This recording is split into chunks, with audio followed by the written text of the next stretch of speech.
All India Radio presents Morning News.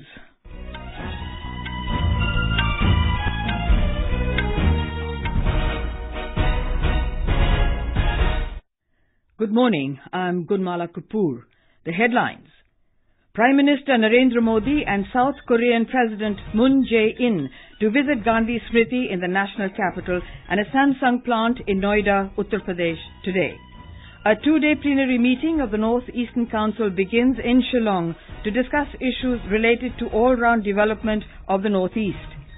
17th World Sanskrit Conference to kick off at Vancouver in Canada today to promote, preserve and practice Sanskrit language all over the world. Brexit Secretary David Davis resigns days after British Prime Minister Theresa May secured cabinet backing for UK's exit plan. Rescue operation to resume in Northern Thailand this morning to save remaining 8 boys and their coach trapped in a cave. In cricket, India thrashed England by 7 wickets in third T20 at Bristol last night to clinch the series 2-1. And in Wimbledon, India's Divid Sharan and his Kiwi teammate Artem Sitak to play for a men's doubles quarter-final berth today.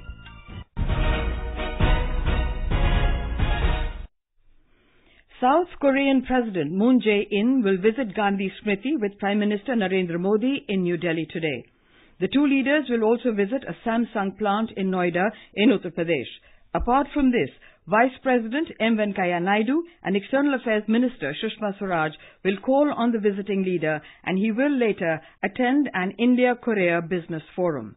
Mr. Moon, accompanied by his wife, Kim Young-suk, arrived in the national capital last evening on a 4-day visit to India. More from our correspondent. Prime Minister Narendra Modi and the South Korean President will inaugurate world's largest mobile phone factory in Noida today evening. The new 35-acre Samsung Electronics facility can manufacture nearly 120 million mobile phones annually. In June last year, the company had announced a 5,000 crore rupees investment to expand the Noida plant and to double the production. Mr. Moon will be given a ceremonial reception at the forecourts of Rashtrapati Bhavan tomorrow. He will hold delegation-level talks with Prime Minister Narendra Modi. A number of agreements are expected to be signed after the talks. Both leaders will also address CEO's roundtable. He will also meet President Ramnath Kovind. Anupam Mishra, AI News, Delhi. Union Home Minister Rajnath Singh will chair a 2-day plenary meeting of the North Eastern Council, the NEC, in Shillong, Meghalaya today. The NEC is a regional planning body of the 8 northeastern states. Donor Minister Jitendra Singh, governors and chief ministers of all northeastern states will also take part in the meeting, being held for the first time after the Union Cabinet brought the NEC under direct control of the Home Ministry. Our correspondent reports that presentations and discussions will be held during the meeting on issues related to the all-round development of the Northeast. In the 2-day plenary session, various issues related to all-over development of the northeastern region will be discussed. Some of the major issues to be discussed are transformation of several districts in the region, strengthening livelihood program, water resources management, doubling farmers' income by 2022, road connectivity, Poshan Abhiyan, Ayushman Bharat, and security-related matters pertaining to northeastern states. The plenary will also discuss continuation of Northeastern Council schemes till March 2020 as approved by the Union Cabinet. Sameer Verma for AIR News, Shillong. In Jammu and Kashmir, an unidentified terrorist was killed in an ongoing counter-terrorist operation at the Khanpura Magam area in North Kashmir's Kupwara district. Security sources told AIR that the gunfight raged last evening after a search party of security forces was attacked by a group of terrorists in the area. The terrorists are trapped in the area and an intermittent exchange of gunfire is still going on.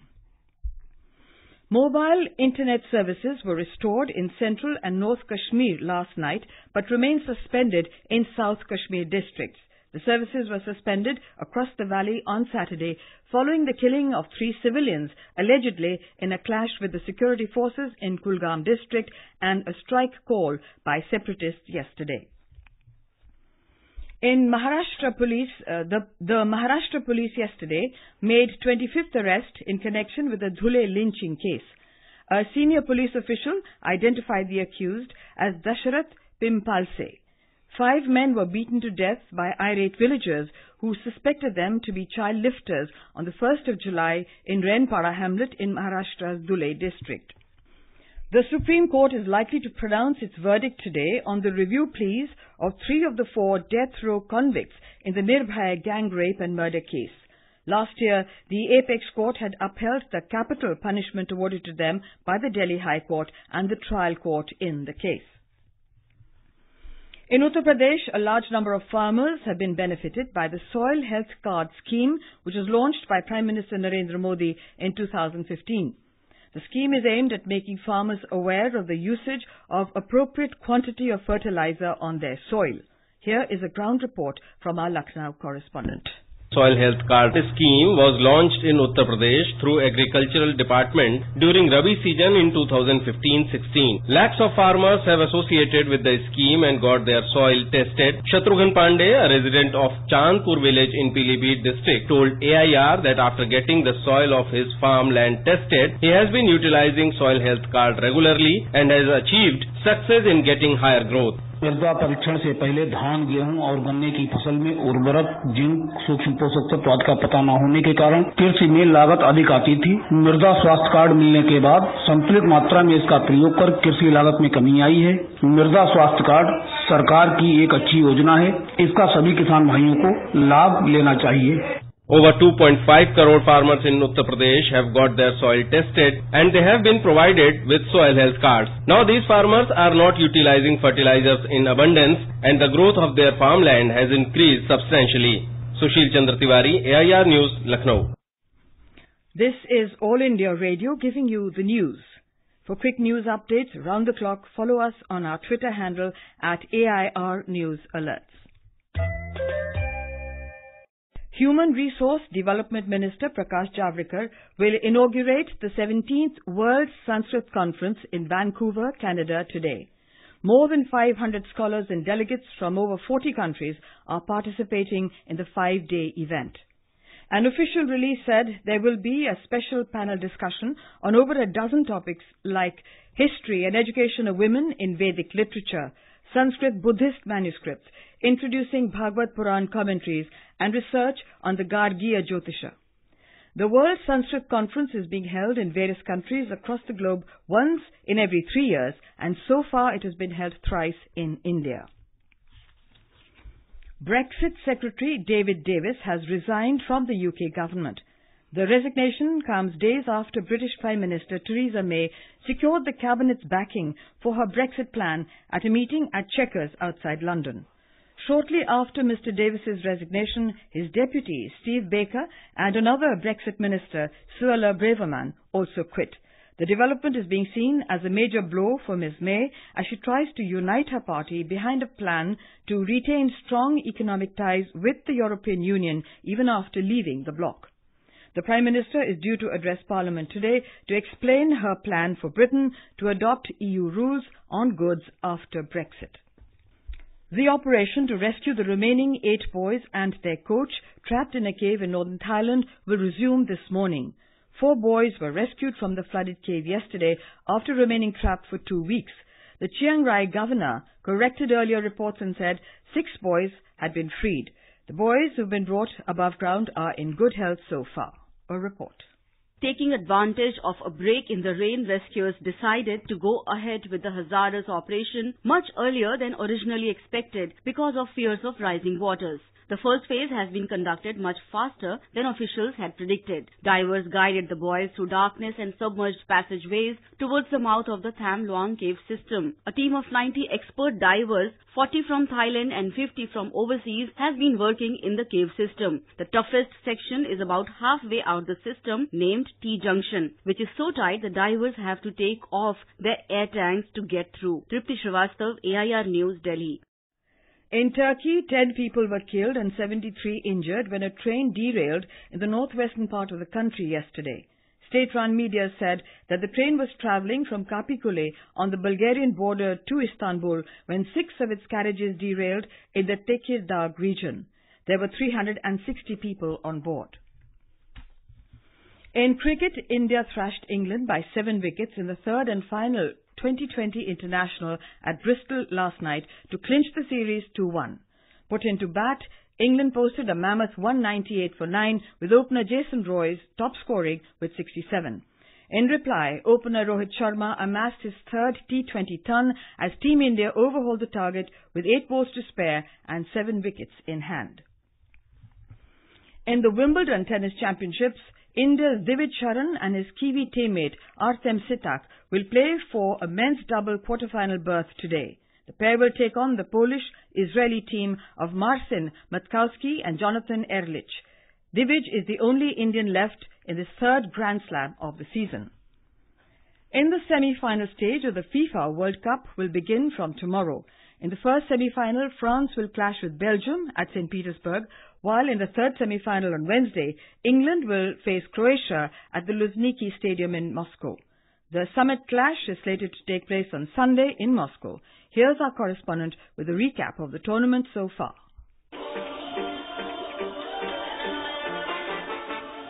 The ongoing 21st edition of the Football World Cup has so far been a roller coaster ride, as there have been surprises in abundance, right from the group matches till the recently concluded quarterfinals. The biggest shock was undoubtedly the exit of defending champions Germany in the group stage.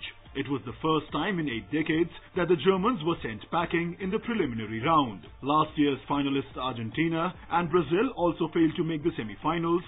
Means that this is the first World Cup that has not had Brazil, Argentina or Germany in the last 4. Remarkably, all the 3 football powerhouses were knocked out at the Kazan Arena. With France, Belgium, England and Croatia set to battle it out for the trophy, this will be the 4th consecutive time that the world champions will be a European nation. 19-year-old French player Kylian Mbappe also wrote his name in the history books as he became the first teenager since Pelé in 1958 to score at least 2 goals in a World Cup match. England breaking its penalty shootout jinx and sealing a place in the semi-finals for the first time since 1990, Croatia entering the last 4 after 20 years, and Belgium becoming the first team to come from 2 goals down to win a World Cup knockout match were some of the other headline grabbers. With the semi-finals and the final just round the corner, some more history-making is sure shot on the cards. Savi Hassan Khan, AIR News.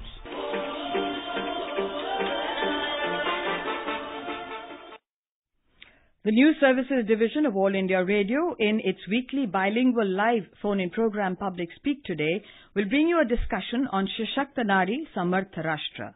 This can be heard on the FM Go channel and additional frequencies from 9:30 p.m. And now for an overview of today's newspapers, it's over to Abhishek Kumar. Thank you, Gunmala. Joy in Thailand, fresh efforts today. Headlines: The Asian Age, reporting on the safe rescue of 4 boys among a group of 13 footballers trapped in a football-flooded cave in Thailand for more than a fortnight. 9 more of trapped soccer teams still inside cave. Operation pause for next 10 to 12 hours. Headlines: The Statesman. The National Law Commission's 2-day deliberation on simultaneous Lok Sabha and State Assembly polls are covered extensively. Simultaneous polls, idea splits parties, is the DNA top headline. The Tribune writes, parties split over 1 poll. 4 back idea, 9 voice opposition. BJP Congress still to firm up due. Tree wall around Delhi to shield it from dust storms is a Hindustan Times inner page headline. The National Capital Territory of Delhi is to have a wall of nearly 31 lakh native trees encircling it soon to shield it from polluting particulate matter and frequent dust storms. And finally, the Hindu informs us that if things go according to plan, you could be sipping your cold drink using a biodegradable and reusable bamboo straw as an alternative to use and throw plastic straws. Scientists at the Botanical Institute in the Andaman and Nicobar Islands have discovered a bamboo species endemic to the island which can ideally be turned into a drinking straw. And with that, it's back to you, Gunmala. Thank you, Abhishek, for a look at today's newspapers. And now, before we end the bulletin, the headlines once again. Prime Minister Narendra Modi and South Korean President Moon Jae-in to visit Gandhi Smriti in the national capital and a Samsung plant in Noida in Uttar Pradesh today. A 2-day plenary meeting of the North Eastern Council begins in Shillong to discuss issues related to all-round development of the Northeast. 17th World Sanskrit Conference to kick off at Vancouver in Canada today. Brexit Secretary David Davis resigns days after British Prime Minister Theresa May secured cabinet backing for UK's exit plan. And in cricket, India thrashed England by 7 wickets. And with that, we end the morning news.